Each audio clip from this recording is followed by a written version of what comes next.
Well, it's been a while since I've made a video because my video camera's been broken. I went out today and bought a new one. And I've added a few machines to the collection. The Ferrograph Studio 8. Picked this up off eBay for about £120, which is quite remarkable really, because same time last year one fetched approximately £1,600. Another eBay buy. This is a Mitsubishi X86 digital Prodigi tape recorder. Cost me 150 quid again from eBay. It's not in good working order. Digital machines tend not to be as valuable as analog machines. Not many people want them because they're so problematic. This one's got a dead channel. The left-hand channel does not work not quite sure whether or not it's a digital to analog converter, or whether or not it's something a little bit higher up. I have a suspicion there's probably some sort of control relay that's not been activated, as you get a signal on the VU meters showing that there's an analog output. This is the TRD machine. Terrible name. I picked this one up at the same time I picked up the Prodigi Mitsubishi. This one's slightly different to the one I had before. The one I had before has a little optical sensor just by the tape guide there, and that sends a beam to another tape sensor to tell the machine when it's out of tape. The downside of this tape sensor mechanism is that you cannot use 10.5-inch reels on there. In fact, you can just about squeeze on 8-inch reels. These ones that are on here at the moment are 7.5. With the optical sensor removed, you can fit 10.5-inch reels onto the deck. Not staying, a Studio A820, along with another one over in the corner there, and a Studio 807, which is not mine. Then down here, another little eBay gem.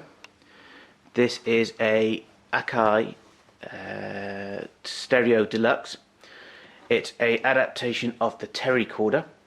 The Terricorder was a mono machine.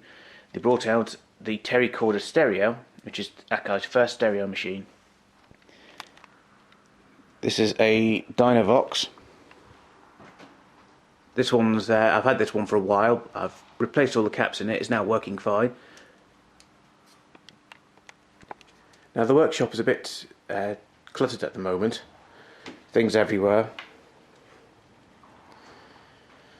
But hopefully in the next couple of weeks what I plan to do is I plan to put all these machines that are up on the shelf here, take these shelves down completely and put some heavy duty racking in here. Probably do an L-shaped sort of like racking system around behind the car, and then a set of racks down the back of these machines.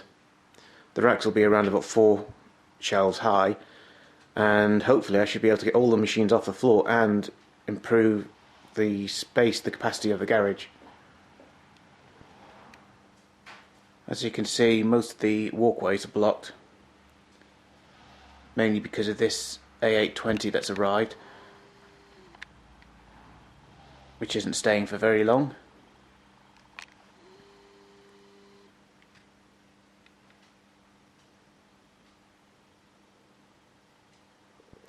I feel quite lucky with this machine. I purchased this off eBay around about 3 years ago. This has come from the Studio, as in the museum. I kept a copy of the eBay listing. There are several pictures of this machine on the internet. The only difference is that I've changed the top plate, the top logo, which used to read 46, which was from the radio station that it came from, I believe. It still says 46 on the side of the machine.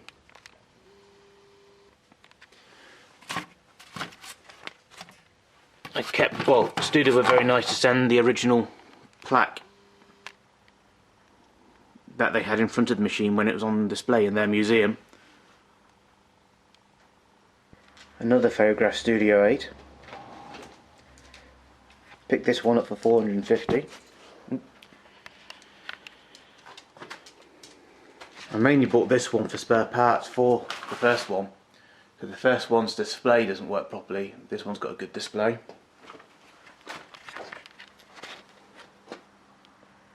It's also got a dead channel, which is a blown transistor, which isn't exactly the end of the world. So I plan to take all the cosmetics off the other one that are any better and stick them onto this one, because the portable one's a lot easier to store. And on this one I need to repair a casting welding that held the pinch roller in place. The casting welding's actually inside, it's broken off.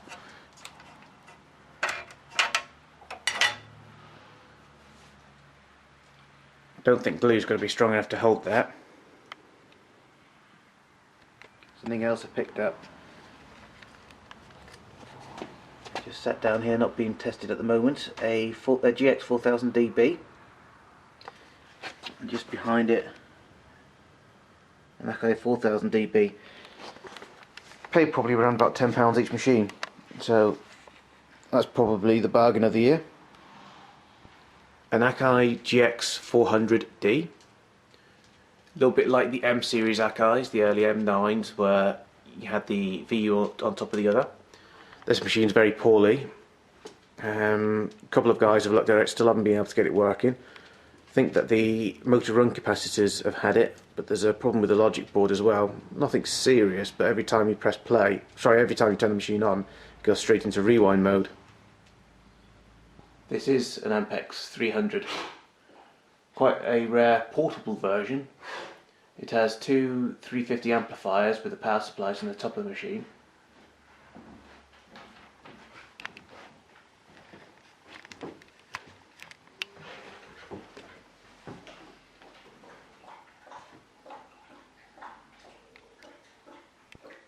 These three machines are plumbed into the hi-fi to use with the cassette deck, mini disc player and DAT recorder and CD player. New to the collection are two Stellavox tape recorders. These are rival to the Nagras.